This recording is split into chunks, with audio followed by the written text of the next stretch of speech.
নমস্কার বন্ধুরা। রাজ্যের মহিলা এবং বেকার যুবক ও যুবতীদের বিরাট বড় খুশির খবর। আপনারা প্রত্যেকেই জানেন আগামীকাল 2026 বিধানসভা নির্বাচনের ফলাফল প্রকাশ হয়েছে এবং সেখানে বিজেপি বিপুল পরিমাণে কিন্তু জয়লাভ করেছে এবং তারা খুব শীঘ্রই নতুন সরকার গঠন করতে চলেছে। রাজ্যের মহিলা ও যুবক যুবতীর জন্য মোদী সরকারের তরফ থেকে কিন্তু একটি বিরাট বড় ঘোষণা করা হয়েছে। মহিলাদের 1500 এবং 1700 টাকার পরিবর্তে এবার থেকে 3000 টাকা করে দেওয়ার কথা ঘোষণা করেছে প্রধানমন্ত্রী। শুধু তাই নয়, বেকার যুবক ও যুবতীদের এবার থেকে 1500 টাকার পরিবর্তে 3000 টাকা থেকে শুরু করে 15,000 টাকা পর্যন্ত দেওয়া হবে। মে মাস থেকেই কিন্তু এই আবেদনগুলি শুরু হবে। কোন কোন ডকুমেন্টস রেডি রাখবেন, মে মাসের কবে থেকে আবেদন শুরু হচ্ছে, সব কিছুই কিন্তু জানাবো এই ভিডিওতে। তাই ভিডিওটিকে প্রথম থেকে শেষ পর্যন্ত দেখতে থাকুন। তার আগে ছোট্ট একটি অনুরোধ, ভিডিওটিতে একটি লাইক দিয়ে চ্যানেলটিকে সাবস্ক্রাইব করে দেবেন সবার আগে নিত্য নতুন আপডেট পাওয়ার জন্য। তো চলুন বন্ধুরা, ভিডিওটি শুরু করা যাক।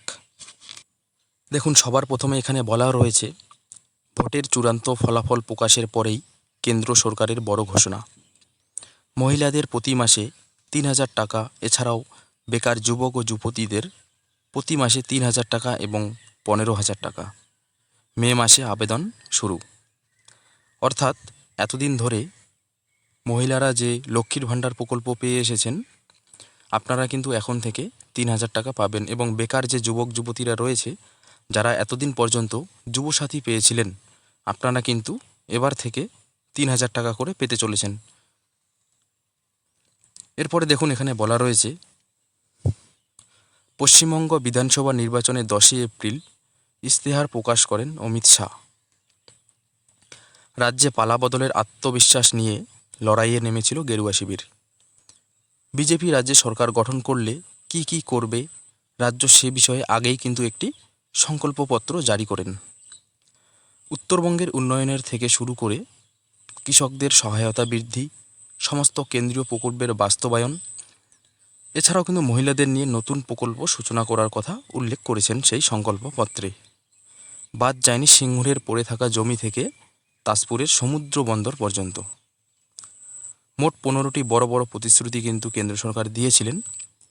4 মে ভোটের চূড়ান্ত ফলাফল প্রকাশের পরেই এবং রাজ্যে গেরুয়া ঝড় দেখেই স্বরাষ্ট্রমন্ত্রী মহিলাদের প্রতি মাসে 3000 টাকা, এছাড়াও বেকার যে যুবক যুবতী রয়েছেন তাদের কিন্তু 3000 টাকা খুব শীঘ্রই দেওয়ার ঘোষণা করেছেন।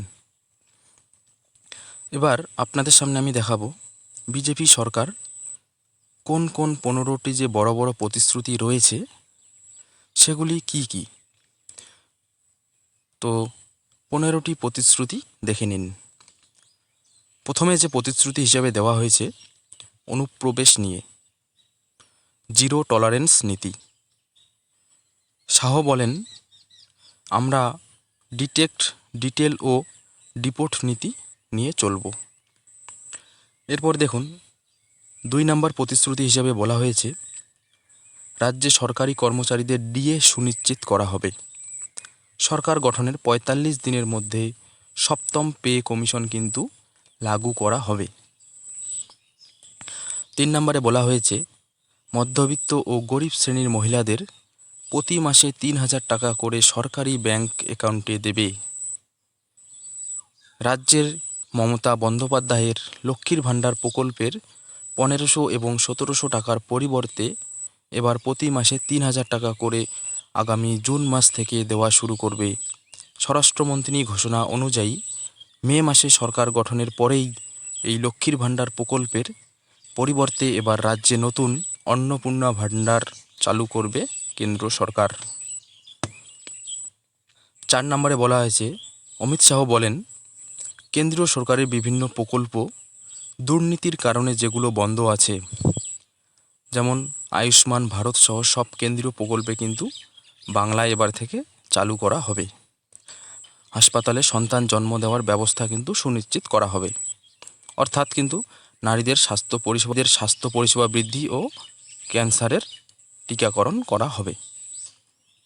6 নম্বরে বলা হয়েছে বাংলায় 6 মাসের মধ্যে ইউসিসি লাগু করা হবে।